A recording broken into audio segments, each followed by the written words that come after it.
Good afternoon, everyone, and welcome to Thanksgiving week. We really appreciate everybody taking time on this holiday week to join us to learn about backup power in Texas.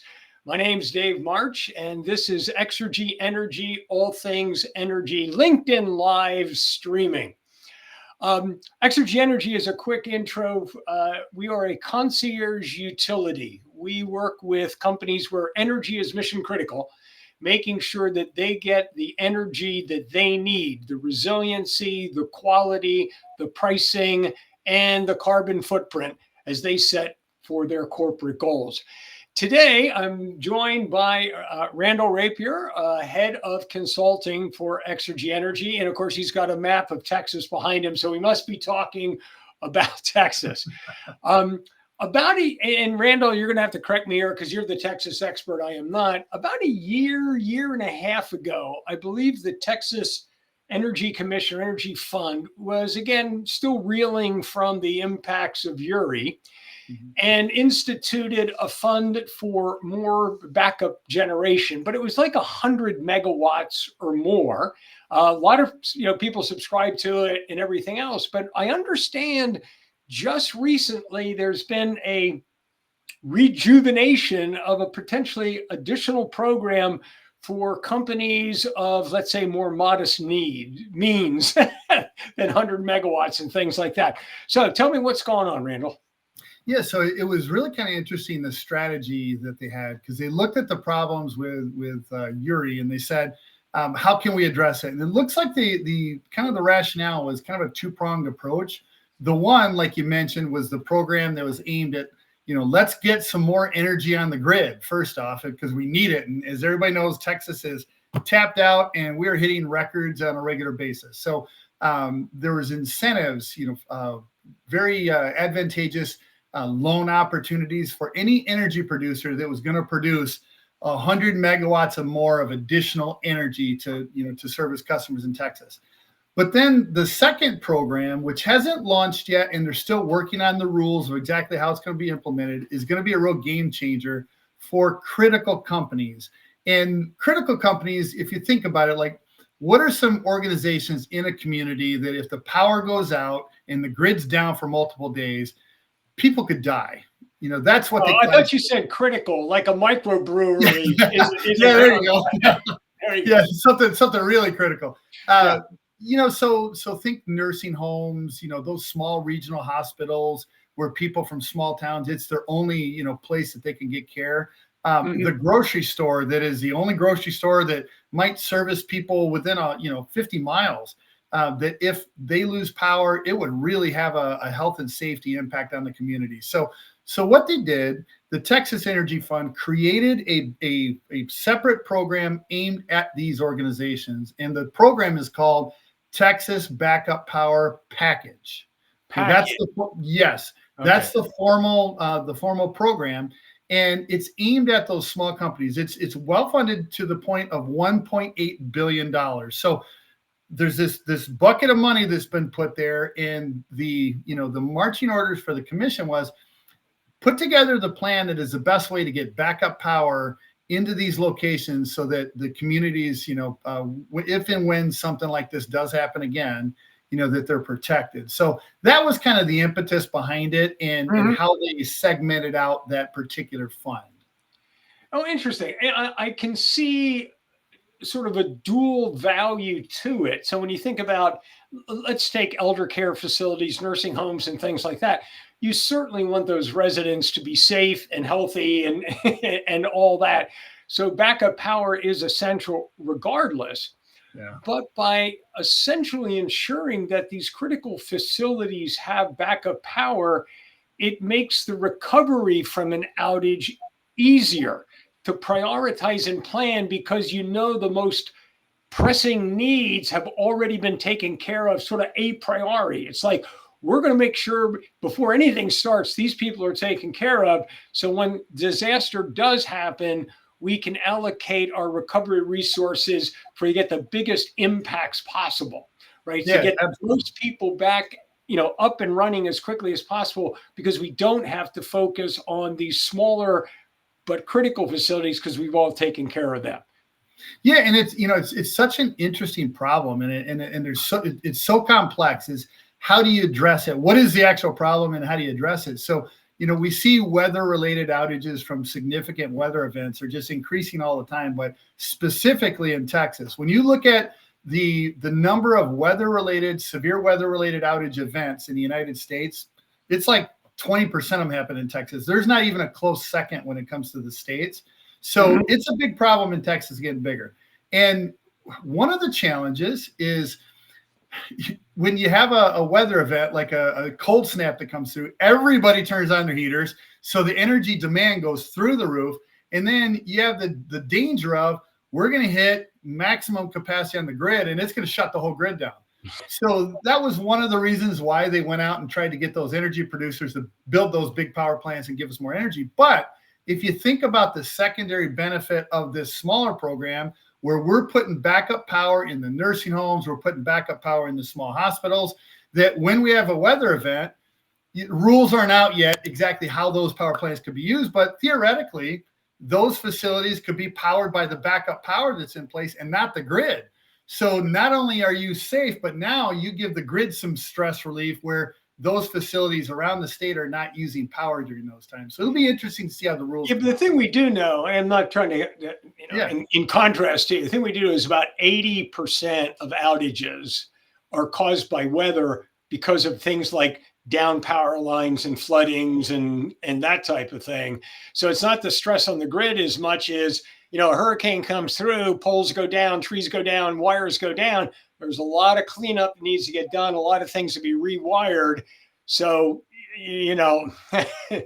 we dispatch people from all over the country to come down and help recover. Again, these critical facilities are already taken care of beforehand as well. Now, let's ask a couple of questions here. Any technology sort of requirements or restrictions? We've seen program, and I don't mean to be negative at all, right? We've seen programs like this in some other states where, it's only renewables, or it's got to be solar and battery or something like that. Are there any technology restrictions here? Yeah, that's a great question. So, and one of the reasons why the answer to that question is so critical to whether this program is going to be successful or not is, when we say, their nursing homes typically don't have full facility backup power. They only have life safety, which will keep just the bare minimum, medical equipment running. People are shocked, and they're like, you mean that there's not full facility backup power in every single nursing home? Why not? It comes down to numbers. And, that is a small margin industry when you really want to look at it. And they just can't afford backup power for the full facility. Or every executive director we talk to at a nursing home would have full facility backup power if they could afford it. They just simply can't. Mm-hmm. So when the final rules come out, it's going to be very interesting, because the original draft of the rules called for it has to be a microgrid solution. So nursing homes. Did they define a microgrid? Yeah, well, that's still to be seen. So it's a nursing home can't afford the cheapest option of a diesel backup generator today. But now, with some financial assistance from a grant, they could afford a microgrid where you have a natural gas generator, and you have solar, and you have a battery. And the battery, if it's full facility, would cost more than the generator would by far. Those numbers would not shake out. So the feedback from the community and the industry, and I really like the way that they went about it, is they announced initial rules which said it would be a microgrid, and then they asked for community feedback. So give us some feedback on what we put out there. So there's been a lot of constructive feedback, and people in the industry calling that point out is, let's make sure that we don't make the restrictions on this when it comes to the technology be so restrictive and so defined that the person that we're trying to solve for just can't afford it. And that we're waiting on those final rules to come out. Okay. I mean, there's just so many questions I have. No, I mean, from the perspective of this is a fantastic program. It's a fantastic opportunity, but it also looks like it's a bit of, and apologies for the technical term, a bit of a can of worms here. So let's start off with eligibility.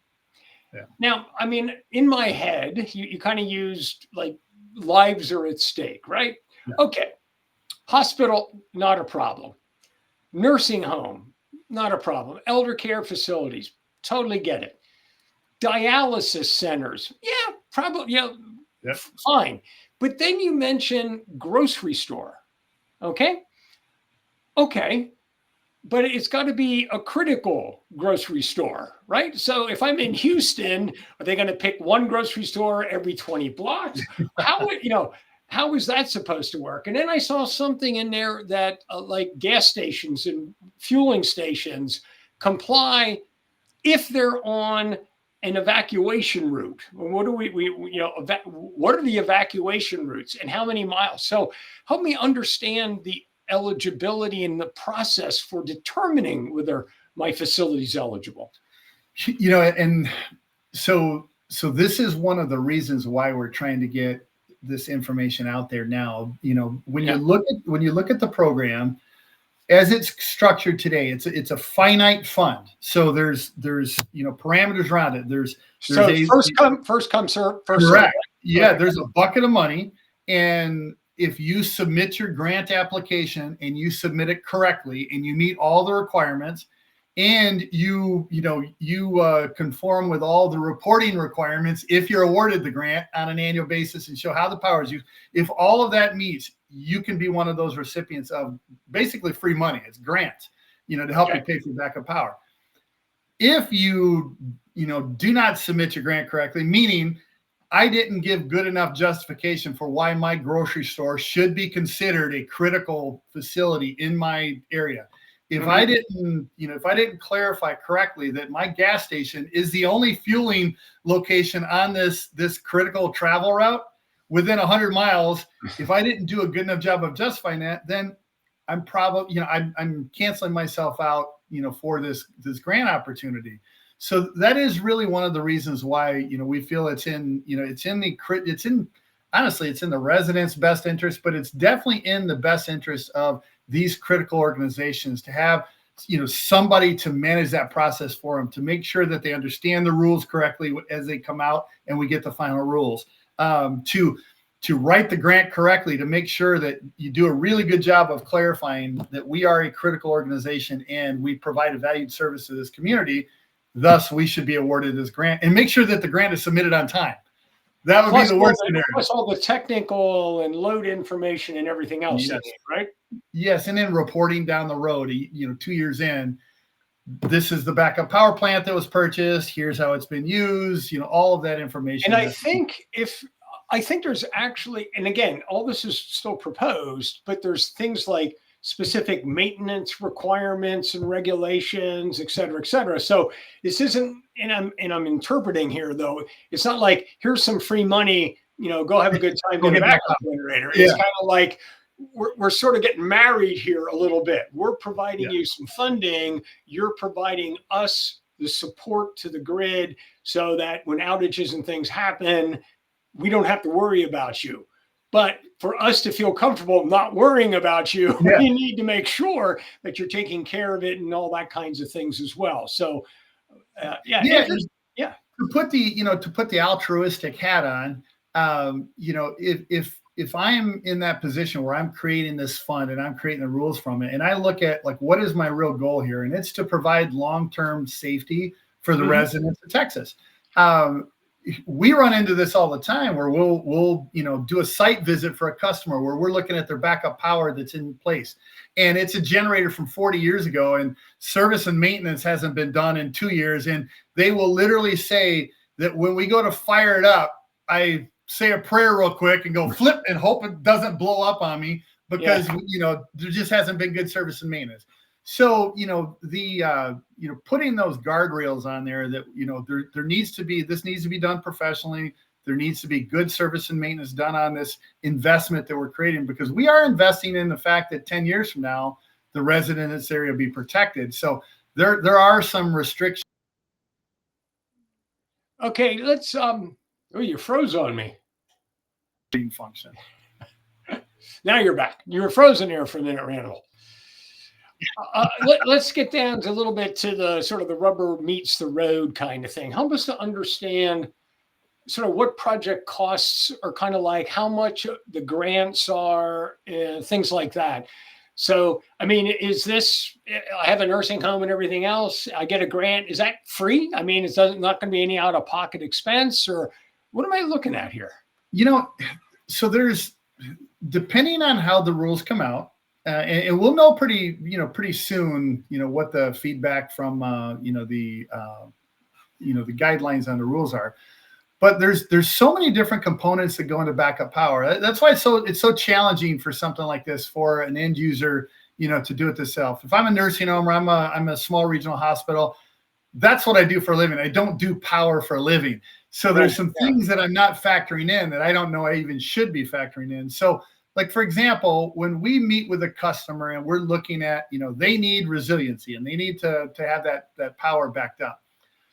The first thing we do is we look at what monies can we get on the front end, to help lower the cost of installing this backup power to begin with. So we look at, are there any grant opportunities? Are there any investment tax credits from the federal government or local governments that can help cut the costs that I have to pay? So what free money is out there? Then we look at what the remaining balance, because it never covers everything. So what is the remaining cost of me putting in this backup power? And with Exergy Energy, we provide backup power as a service. So, we finance that project, we own it, we install it, we manage it, and we maintain it. And then we also look for grid services opportunity or revenue generating opportunities. Since we have this backup power in place and it sits idle 99% of the time, how can we leverage it for the customer to either lower their energy costs, what they're paying for their electricity bill, or generate revenue by, providing relief to the grid when it's in stress. So when we look at this grant opportunity, we look at it as just one, opportunity to help the customer save money. So it's not enough to where it's going to, give somebody free backup power, but it is a significant chunk of money that when you layer in all of these other levers that we can pull, there's a very good chance we could get close to the place where in a lot of cases we are providing free backup power, or, really reducing that cost so it's not a big burden on the customer. And that's the end of the day. What you really want is you want the customer to look at, after we do our work and we leverage this fund, and we also look at all the other opportunities we have to give revenue to the customer, is it a manageable number where they can provide that safety and that reliability for their customer? And we really think this fund has the opportunity to be a game changer. So have they published a number, like, though the grant is, X dollars per kilowatt or something like that? Correct. Yeah, $500 a kilowatt. And $500 a kilowatt. Okay. Yeah, and we look at how that factors into a budget, and it's a significant number. It's not a small number, but it doesn't come close to covering the cost of backup power by itself. Oh, especially if they're talking microgrid, right? But I mean, 500 a kilowatt. Do they? And again, I know this is still evolving. Would a tier 2 or tier 3 diesel be compliant? We don't know yet, right? No. Yeah. Well, the way it's originally written, no, diesel doesn't factor into it. So it would be natural gas. Yep. Combination of natural gas, solar, and battery, some combination within there. All right. That's let's again, I'm sorry, but let's take that, your apocryphal grocery store out in the middle of nowhere and, whatever. There's no natural gas lines out there. So would they not be eligible, or do we make a case for them that, hey, we need backup. No, natural gas isn't available. We're not going to pay, to run it 10 miles, the line 10 miles. Do you think they'll maybe open to, I'll say, a more pragmatic solution?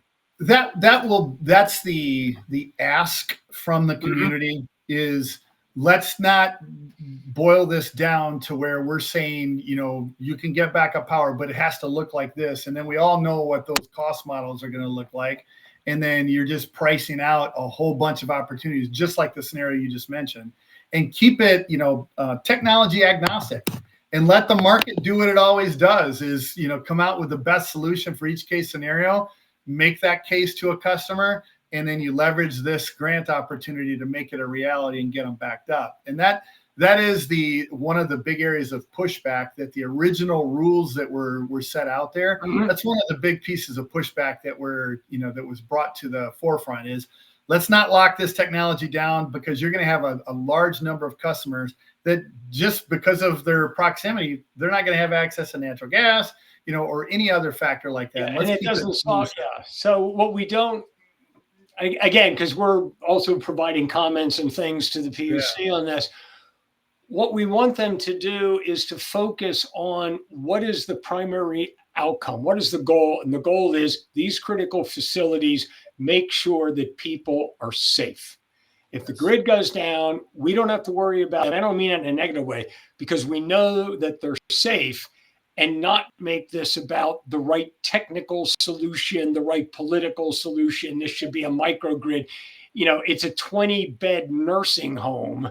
It does not necessarily need a microgrid, right? Yeah. So that's the big goal, as we walk through this opportunity with clients, is to, really boil down to, what are you trying to accomplish? And then we will play within the rules of this grant opportunity to get you the right solution. So as opposed to trying to jam a technology down your throat, it's, you want backup power, and and you want your residents to be safe. So we'll find the way within the grant rules to put the most cost-effective solution in front of you that really kind of accomplishes what you're trying to do. Let me back up, just make sure that I understand one, sort of the status of the program itself, and then I'm going to open up my can of worms. Okay. So the first piece is, first is a question, because I didn't get this. The first program was for 100 megawatts and up. Is this for 100 megawatts and down, or how big can I be? So the original rules were, it was 2.5 megawatts and below. 2.5 megawatts and below. Okay. Correct. And then, and it gets kind of interesting, because let's say I'm a 20 megawatt hospital. Can I, look for this solution to provide revenue for a life safety application that's only 2.5 megawatts, and my full facility is 10 megawatts, and I have something else I'm funding from there? And from the way we read it today, priority would be given, as far as approvals, for a grant where the grant request is for full facility backup, and it's under 2.5 megawatts. So if I had, so there's already a preference. Correct. Yes. So full facility, meaning it's not just life safety, exit line, and everything else. And again, let's go back to nursing homes, elder care. We under even federal guidelines, you're supposed to keep your temperature and humidity in a relatively narrow range. So the Texas Fund wants to focus on making sure the full facility, so all of it, air conditioning, heat, power, cafeteria, the whole thing, that the entire place is running. Is that correct? Yeah, and that's the feedback we're getting. And then if there were not enough grants that was, what was happening, then they would, the next tier down is you would look at somebody that's submitting an application for life safety, that's under 2.5 megawatts. So yeah, it's a pecking order situation, but right now the maximum amount of the power plant is 2.5 megawatts. And the guidance so far has been, we're not going to take a 10 megawatt power plant and give you a grant that supports up to the first 2.5 megawatts of it. It is, the power plant has to be 2.5 megawatts or under. So, okay. So it's not a partial funding. Literally, correct. If I had 10, I'd have to take 2.5 and segregate it as literally a separate project, and the other 7.5 would have to be separated. Is that what you're saying? Correct. Yes. Wow. Absolutely. Okay. Yep. So this really is sort of really focused on the smaller side of the spectrum there. Yeah, and the organizations that truly do need that financial help to put in that backup power, because again, they, a large hospital, they've built backup power into their revenue models, and that's they've factored it in, and these smaller facilities just can't. so they've done a good job of making sure it's focused on just them. Now, I keep referencing nursing homes and elder care facilities, and I apologize. It's just one of our favorite markets and things like that. What we've seen in that industry is a lot of consolidation, and again, just there's certain, economies of scale and things like that. What if I have 10 nursing home facilities? I'm a single company, but I have 10 facilities. Am I limited to 2.5 megawatts? Am I limited to one facility? Or is this facility specific, meaning I could get a grant for all 10? How does that work? Yeah, you can write as many grants as is necessary in one organization. It's site specific. So if I had 10 nursing homes in Texas, I could submit 10 separate grant applications, and each one of them would be weighed out on their own merits and awarded individually. Okay. And then, that's another thing that is very important on how the rules, come out is what are the restrictions on ownership of the power plant? So if a grant is awarded and, you have a nursing home and we know how often those change hands and nursing homes are sold regularly, is the grant money able to flow through to the next, the owner that assumes it?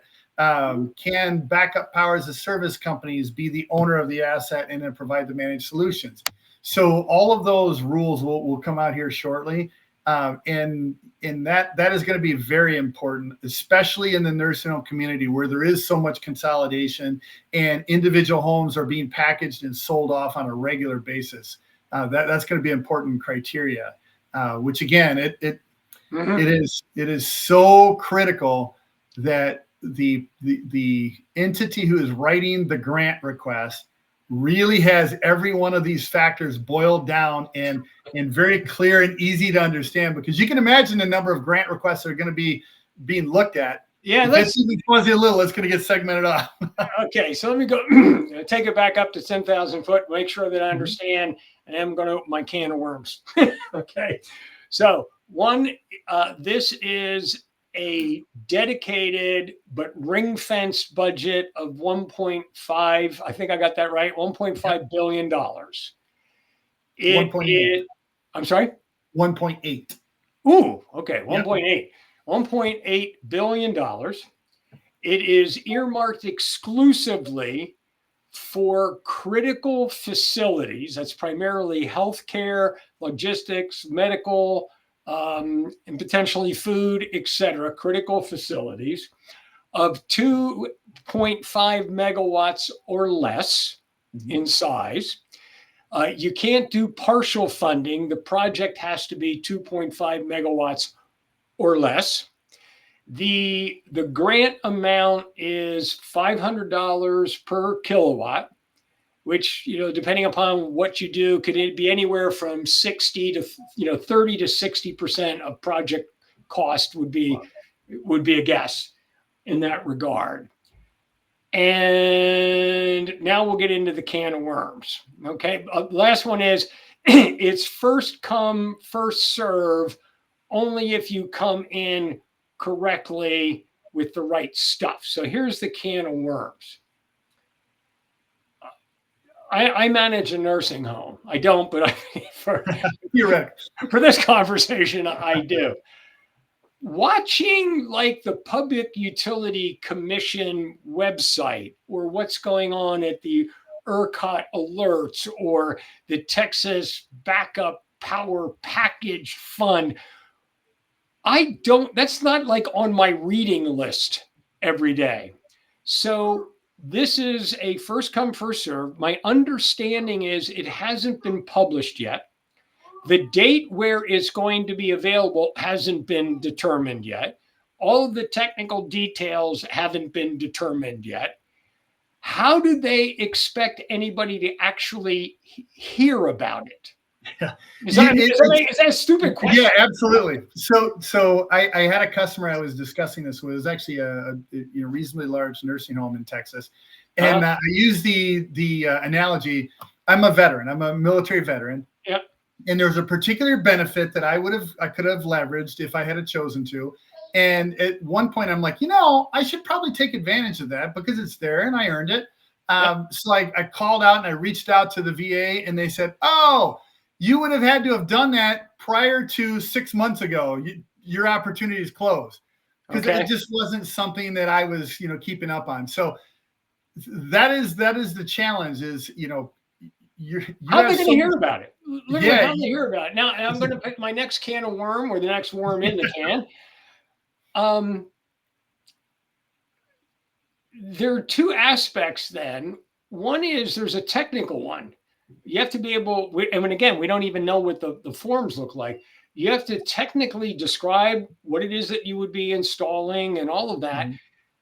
Most maintenance or facility managers are not backup power experts, Right. especially in compliance with other rules and regulations and things like that. They may not have the capability to do it.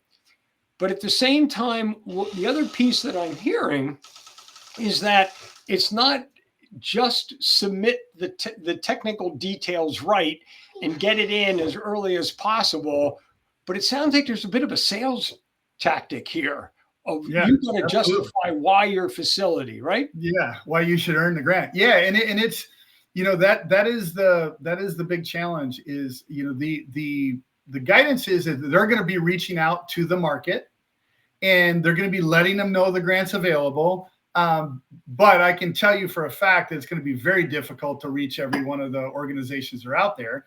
So that's the first challenge. Yeah. Even hearing about it. The second challenge, just like you mentioned, like the number of appointments I run personally and our consultants run where they're speaking to the facility director of a nursing home, and you ask, what is your peak load? How much energy you use? I have no idea. No idea. Yeah. That's the typical answer. That's not, uncommon. That's the typical answer. So it is going to be an uplift to expect that average customer to do it. And that really is, the message that we have for the market is you need to make sure that you are partnering up with somebody Yeah. that's watching Yeah. this stuff. I'm You gonna, just I'm have gonna to. put you on the spot here. Yeah. You got to do better, Randall. So we've got a fantastic program, right? Yeah. One that in a sense is not only a game changer, but I hate that term, but more importantly, a lifesaver potentially for lots of people and everything else. But the details of it seem to be incompatible with the way that the target market here actually operates. It's not in the information flow, it's not in the technical capabilities and stuff like that. What worries me is in a first come, first serve, it's going to be the biggest with the most sophisticated groups, et cetera, that's going to get all of it. So I'm putting you on the spot, Randall, is what are you going to do to help these folks get that, get a chance at this opportunity, understanding sort of the the heavy lift that it really is? Yeah. And that's our number one focus right now, because Mhm. it is not only, it's always great when, things intersect, and our kind of core strength as a company, Exergy Energy, and what our consultants are good at, just lines up with this need in the market in Texas. I mean, it's a perfect fit for it. So what we're doing is, first off, we're staying on top as far as leadership. As head of consulting, I'm staying on top of all the communication. I'm on all of the, every town hall call they have regarding, the potential rules, and I'm making sure that I'm kind of advocating on behalf of what our customers want to see to make sure that those things are factored in. So we're doing that from a leadership perspective, as far as staying up to date on what is coming out, when it's coming out, what are the guidelines going to be, and when do those grant applications need to be submitted. And then on the back end, we have our consulting team who are actively reaching out into this community. So anybody that's classified as a critical company, at some point you're going to be contacted by Exergy Energy, just to let you know that this is an opportunity you really need to be looking at, because it is a one-time thing that's going to come along. And we've needed this for 20 years, and it's finally here. So we're reaching out and letting that community know that this program is there, and you need to be aware of it and look at it as an opportunity. And then we're building out a pool of companies that they're reaching out to us to write those grant applications for them. So with our understanding, once the rules come out, with our industry understanding of what those rules are, what classifies you as a critical business. We're helping to, construct those grant applications so that when that window opens, the grant is submitted right then. It reminds me of doing my FAFSA for my college age kids, where when that window opens, I'm submitting that grant application. It's done correctly, and that these organizations have the best chance possible to meet the needs of their constituents and their. So let me make sure that I understand this. So Exergy is taking responsibility for the actual application to get it in. So they're going to monitor, when when it's eligible, when it opens, what the technical things are, and Exergy will take responsibility for submitting the application on behalf of some nursing home, but making sure that they got the right technical responses, sales responses, and everything else, so they can not have to worry about it, not have to be, getting on the website every day and saying, as the date opened or something like that, right? Correct. And that's unless the rules come out and they've got some, odd rule written in there where it's only the owner of the equipment that could do it. But we don't think that's going to be a case. So, because it is such a need that they're going to need help with those grant applications. So absolutely, that'll be a function we'll be providing. So if my understanding is Exergy is reaching out to all the critical facilities with the goal of, there's no obligation, right? It's like, look, give us your email, give us your details. We'll make sure that as soon as it opens, we're applying for you. But again, there's no obligation. We're providing a service to them so that they don't miss the opportunity. Is that kind of the right way to think? Correct. And that, and that's not something that we're doing just for this opportunity. I mean, that is our philosophy as a company, that when we meet with customers and we find out a need, we give them our expertise, and this is what we think the solution would look like. And we provide that, typically as free of charge, so that we can, share our expertise. And then if they want to leverage us for components of it, then we put the appropriate proposals in front of them where there's cost. But yeah, this is a service that we're providing to this market. Because again, we really believe in this. This is our industry and what we do. We believe in that this program has a lot of potential. So we are providing that free of charge to that customer base. Oh, wonderful. So now when we said was the 500 grant, which not going to cover everything, how does the nursing home cover the rest of the cost? So they have multiple options, and there's a couple, there's a small subset of the market out there that, they're heavily funded and they've got an annuity that, they have to spend so much money on infrastructure per year. Typically they'll have a budget for that. That is a small portion of the market. The lion's share of the market, they're just not, because they don't have the financial, breadth of opportunity there. So they need to have the remaining of that budget financed by somebody, because they can't afford the additional uptick of costs like that. So the traditional solution would be they're laying out the money for CapEx, and they're pulling that out of their CapEx budget, and they're buying the generator, and they're paying an electrical contractor to do the installation. And, then they're off and running and doing service and maintenance. The other option is backup power as a service, where the rest of that is financed. And just like they would do with their IT, just like they would do with security. Let me ask you a question. There's a little hook in there, right? Let's say there's three ways. I could put up the CapEx myself if I have all of it. I could go borrow it from my bank or something like that. In both of those cases, I am responsible for the service, for at least contracting, get the service and maintenance done. But you also said that, again, because this is almost a partnership between the grid and the facilities, that they want to make the grant people want to make sure that these assets are being well cared for. There's going to be reporting requirements, maintenance requirements, and everything else. That's going to fall on the shoulders of the facility guys, right? What happens in the case where you do it as, backup as a service? You're still getting the same benefits. They're providing all of the financing, but who's had the responsibility for service maintenance, reporting, and all that? Yeah, that is the beauty of it. Is it's true turnkey, where the backup power as a service provider, in this case Exergy, is handling all of that communication. So and anybody that does service and maintenance right, you've got great records. It's all available on a portal, where a customer could look in at any moment. If they were ever audited, they could look up and pull live information on the most recent service and maintenance records and see exactly where all that is. But we would be handling that for the customer. So we would know when the reporting's due. We would be handling, passing that information along and making sure that good audit records are maintained. And that's something those customers need, because you look at the average facility, or I think the industry average right now is the average age of a facility worker is 51 years old. So they're short staffed. Those departments are short staffed, and they're having trouble backfilling those positions. So to lay one more additional, requirement on them, it's bigger than it sounds. Well, we're getting wrapping up here. So you're the man on the ground in Texas dealing with the PUC and things like that. What didn't I ask you that I should have asked you about this program that you think is important for people to know?